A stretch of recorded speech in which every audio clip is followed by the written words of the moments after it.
Bismillahirrahmanirrahim. Dear students of class 4, Assalamu alaikum. Students, today we will do the discussion and reading of our topic Earth in the Solar System. This is your unit number 11. Earth in the Solar System. Students, solar system consists of the sun and 8 planets. Solar system जो है वो sun और 8 planets पर मुश्तमिल है, जिनके नाम हैं mercury, Venus, earth, Mars, Jupiter, Saturn, Uranus and Neptune. ये 8 प्लैनेट्स हैं और ये सारे प्लैनेट्स मूव करते हैं अराउंड द सन। ये सब प्लैनेट्स सन के गिर्द मूव करते हैं और सन इसका सेंटर है। जिस पाथ पर ये प्लैनेट्स मूव करते हैं उसे कहते हैं ऑर्बिट। हर प्लैनेट का अपना ऑर्बिट है और इसके साथ साथ हर प्लैनेट्स के मून्स भी हैं। हर प्लैनेट का अपना अपना मून है। कुछ प्लैनेट्स हैं जिनके मून नहीं हैं, जैसे मरकरी और वीनस। इसके साथ साथ comets, lumps of rock, asteroids, dust and gases present in the solar system. ये सब सोलर सिस्टम के अंदर शामिल हैं। Asteroids and comets are left over from the formation of our solar system almost 4.6 billion years ago. So our planet Earth is the third planet in the solar system. जो हमारा planet earth है वो solar system में 3rd number पर है और ये वो वाहिद प्लैनेट है जो कि लाइफ को सपोर्ट करता है। इसके अलावा बाकी किसी भी प्लैनेट में लाइफ साइंस नहीं है कि वहाँ पर लाइफ एग्जिस्ट करती है। अभी साइंटिस्ट इसकी डिस्कवरी कर रहे हैं, लेकिन अभी तक ऐसे कोई साइंस नहीं मिले जो कि शो करें कि किसी प्लैनेट पर लाइफ के साइंस हैं। 2006 तक प्लूटो को भी 9th प्लैनेट कंसिडर किया जाता था, लेकिन उसको अब सोलर सिस्टम में से उसको अब नहीं शामिल किया जाता, इसको एक्सक्लूड कर दिया गया क्योंकि उसका एक ऑर्बिट क्लियर नहीं है। उसको ड्वार्फ प्लैनेट कहते हैं। Next, page number 105, sun as a source of heat and light for the solar system. Sun चूँकि centre of the solar system है और ये हीट एंड लाइट का सबसे बड़ा सोर्स है। Sun is the centre of the solar system. It is actually a star. It is a huge ball of hot gases, mainly hydrogen and helium. ये hot gases का एक huge ball है जो कि मेनली हाइड्रोजन और helium पर मुश्तमिल है, जिसमें से हीट एंड लाइट एमिट होती है। अल्लाह पाक ने सन को हीट और लाइट का एक बहुत बड़ा सोर्स बनाया है और ये एक बहुत बड़ा सोर्स ऑफ एनर्जी है सोलर सिस्टम में। जो प्लैनेट्स क्लोज हैं सोलर सिस्टम के, तो इतने वो ड्यू टू इसकी जो हॉटनेस है, उसका शॉर्ट डिस्टेंस है, तो वहाँ पर भी लाइफ एग्जिस्ट नहीं करती। वहाँ पर टेम्परेचर बहुत हॉट है जो कि बहुत क्लोज है, जैसे कि मरकरी और Venus. The planets which are away from the sun are very cold. और जो प्लैनेट सन से बहुत दूर हैं, फार अवे हैं, वहाँ पर भी लाइफ के साइन नहीं हैं और वो वहाँ पर टेम्परेचर बहुत ज़्यादा कोल्ड है। Our earth has a moderate temperature because it is at ideal distance from the sun. जो हमारा प्लैनेट अर्थ है वो एक दरमियाने आइडियल डिस्टेंस पर है और उसका टेम्परेचर मॉडरेट है, यानी कि ना बहुत ज़्यादा हॉट और ना बहुत ज़्यादा cold. The moon, all the planets have moon except Mercury and Venus. जैसे मैंने आपको पहले बताया कि सब प्लैनेट्स के अपने अपने मून हैं, लेकिन मरकरी और वीनस वो प्लैनेट्स हैं जिनके मून नहीं हैं। The earth has one moon which revolves around it is in a fixed orbit. Earth का जो मून है वो उसका नेचुरल सैटेलाइट है और वो उसके गिर्द रिवॉल्व करता है। जिस तरह ज़मीन यानी कि अर्थ जो है वो सन के गिर्द रिवॉल्व करती है, इसी तरह से मून जो है, जो अर्थ का नेचुरल सैटेलाइट है, वो अर्थ के गिर्द रिवॉल्व करता है। It takes 29 days to complete its orbit around earth. और ये अपना एक ऑर्बिट 29 डेज में कंप्लीट करता है। इसको कहते हैं lunar month. During this month it changes its shape every day. और इस दौरान उसकी शेप, हर रोज़ की जो शेप में चेंजेस आती हैं। जो इसकी चेंजेस आ रही हैं, it is because it changes its position in relation of the earth and the sun. ये जो डिफरेंट पोजीशंस हैं इन्हें कहते हैं phases of the moon. So students, next topic is phases of the moon. जो मून के different phases हैं वो 4 मेन फेजेस हैं: new moon, first quarter moon, full moon, last quarter moon.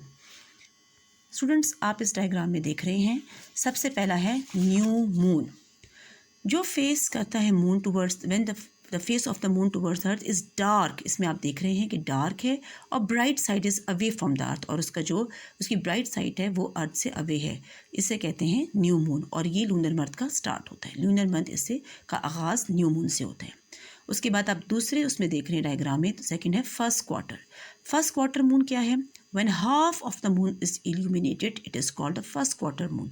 अब आप इस डायग्राम में देख रहे हैं कि फर्स्ट क्वार्टर में आधा मून रोशन है, इसे कहते हैं फर्स्ट क्वार्टर. उसके बाद नेक्स्ट स्टेज है, यानी कि थर्ड उसका फेज़ है, वो है फुल मून. ये वो फेज़ है जब मून जो है फुली इल्यूमिनेटेड होता है, यानी मुकम्मल रोशन होता है. और ये कब होता है? जबकि it occurs when the moon is on the opposite side of the sun in its orbit. और ये लूनर मंथ का मिड, यानी कि 14 डे ऑफ द मंथ होता है लूनर मंथ का. और the last one is last quarter moon. जो लास्ट क्वार्टर मून है ये 3 weeks after the new moon occurs. जब न्यू मून के 3 वीक्स गुजर जाते हैं तो उसे कहते हैं लास्ट क्वार्टर ऑफ मून. इसमें भी 1/2 ऑफ द मून इल्यूमिनेटेड होता है. Again it is called the third quarter, so last quarter sorry.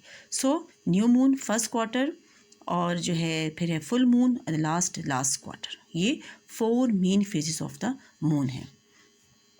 तो स्टूडेंट्स मूव करते हैं नेक्स्ट टॉपिक पे, earth rotation around its own axis. Students आप इस डायग्राम में देख रहे हैं रोटेशन और रेवोल्यूशन का डिफरेंस. सो सबसे पहले हमको समझने की ज़रूरत है कि what is rotation and revolution. Rotation of the earth is it's turning on its axis. जब अपने एक्सिस पे जो उसकी टर्निंग है वो कहलाती है रोटेशन, जैसे कि आप इस डायग्राम में देख रहे हैं अर्थ की रोटेशन. और रेवोल्यूशन क्या है कि it is the movement of the earth around the sun, और सन के गिर्द जो उसकी मूवमेंट है वो कहलाती है रेवोल्यूशन. अर्थ टेक्स 24 आवर्स और 1 full day to complete 1 rotation. एक रोटेशन जो अर्थ है वो 24 डेज में 24 आवर्स में या फुल एक डे में कंप्लीट करती है. इस रोटेशन में one sided face the sun, it is day time. जो साइड सन को फेस करेगी वो डे टाइम है, और जो अवे फ्रॉम द सन है वहाँ पे नाइट टाइम होगा. और ये एक कंटिन्यूस फिनोमिना है, और ये डेज एंड नाइट्स जो इस तरह से फॉर्म होते हैं, यानी कि आपका 24 आवर्स का जो एक फुल डे होता है, इसमें जब आप सन के सामने होता है तो day time, and away from the sun then it is night time. So rotation and revolution. Changing shadow lengths during the day. In the morning and evening, the sun seems low in the sky. अगर आप कभी सन को rise होता हुआ या सन को set होता हुआ देखें, यानी कि मॉर्निंग में और इवनिंग में, तो सन बहुत उस टाइम स्काई पे लो पोजीशन पे होता है. 10 लॉन्ग शेडोज़ आर फॉर्म्ड. इस वजह से शेडोज़ लॉन्ग होते हैं. आप इस डायग्राम में देख रहे हैं कि शेडोज़ किस तरह बने हैं. When the sun is high overhead during the middle of the day. लेकिन जब सन पीक पर हो, यानी कि 12 यानी कि नून में जब सन जो है ओवरहेड हो जाता है, the shadow become shorter as the angle of the sun has changed. जिस तरह एंगल जो उसका सन का है वो चेंज हो जाता है, तो शेडो क्या हो जाते हैं? शॉर्टर हो जाते हैं. If you see your shadow at noon it will be short. So अगर आप इसमें देखें डायग्राम में, long shadow formed in the morning and evening. जो मॉर्निंग और इवनिंग में जब सन लो होता है स्काई में तो आपकी शेडोज़ लॉन्ग होते हैं, और जब नून पे यानी कि पीक पर होता है, ओवरहेड हो जाता है सन, तो शॉर्ट शेडो फॉर्म होते हैं. Next topic, earth's revolution around the sun. अब इससे पहले हमने रोटेशन और रेवोल्यूशन पर बात की, मैंने आपको उसकी डायग्राम दिखाई. सो अर्थ्स की रेवोल्यूशन अराउंड द सन, इसमें क्या है कि earth revolves around the sun in a path called an orbit. हम पहले भी ऑर्बिट को डिस्कस कर चुके हैं. ऑर्बिट एक्चुअली वो पाथ है जिसमें अर्थ रिवॉल्व करती है अराउंड द सन. ये इसका एक पाथ है, इसका फिक्स्ड पाथ है. हर एक प्लैनेट अपने फिक्स ऑर्बिट में रिवॉल्व करते हैं around the sun. Scientists have discovered that the Earth is tilted on its axis as it revolves around the sun. इसकी tilted है ये अर्थ, सो जब ये सन की गिर्द रिवॉल्व करती है. Sun rays hit the earth at an angle, ये इसका एक्सिस है. Sun rays hit the earth directly. There is an imaginary line on the surface of the earth called the equator. अगर आप इस डायग्राम में देखें, ये ग्लोब है, इसमें जो है एक इमेजिनरी लाइन है जो कि सेंटर ऑफ द अर्थ से पास कर रही है. इसे कहते हैं इक्वेटर, जो कि एग्जिस्ट नहीं करती, लेकिन इमेजिनरी लाइन है जो कि डिवाइड करती है दो एक है.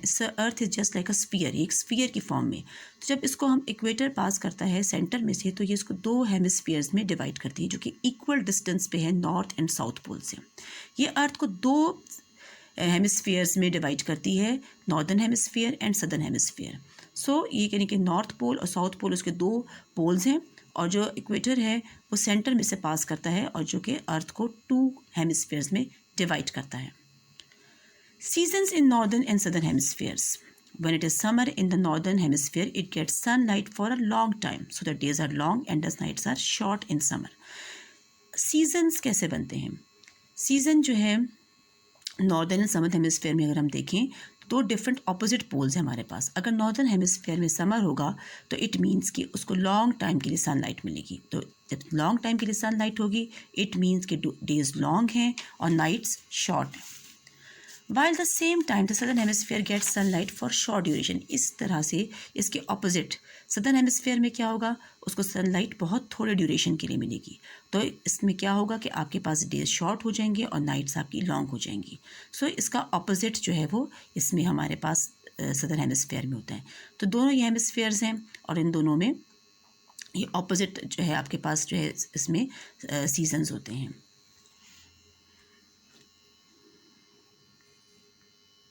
सो इस डायग्राम में आप देख सकते हैं कि how season changes in northern and southern hemisphere. अगर आप देखें कि सीज़न किस तरह चेंज होते हैं, सबसे पहले देखें कि सितंबर 21, अगर हम 21 सितंबर पे देखें तो नॉर्दर्न हेमिस्फेयर में ऑटम है तो सदर्न हेमिस्फेयर में स्प्रिंग है। इस तरह से अगर हम लोग जून 21 में देखें तो नॉर्दर्न हेमिस्फेयर में हमारे पास समर है तो उसके ऑपोजिट सदर्न हेमिस्फेयर में क्या होगा, विंटर। जैसे मार्च 21 में हम जाएँ तो नॉर्दर्न हेमिस्फेयर में हमारे पास स्प्रिंग है तो हमारे पास सदर्न हेमिस्फेयर में ऑटम है। इसे दिसंबर 21 पे जब हमारे पास नॉर्दर्न हेमिस्फेयर में विंटर है तो सदर्न में समर है। इस तरह से दोनों हेमिस्फेयर्स में सीज़न चेंज होते हैं। होपफुली स्टूडेंट्स इस चैप्टर को इसके लेक्चर के बाद आप इसकी एक्सरसाइज को समझने में आपको आसानी होगी। अब आपको क्वेश्चन आंसर इसके लर्न करने हैं और इसकी प्रैक्टिस करनी है, उसके आपको अच्छी तरह से इसको दोबारा से रीड करना है। Thank you so much.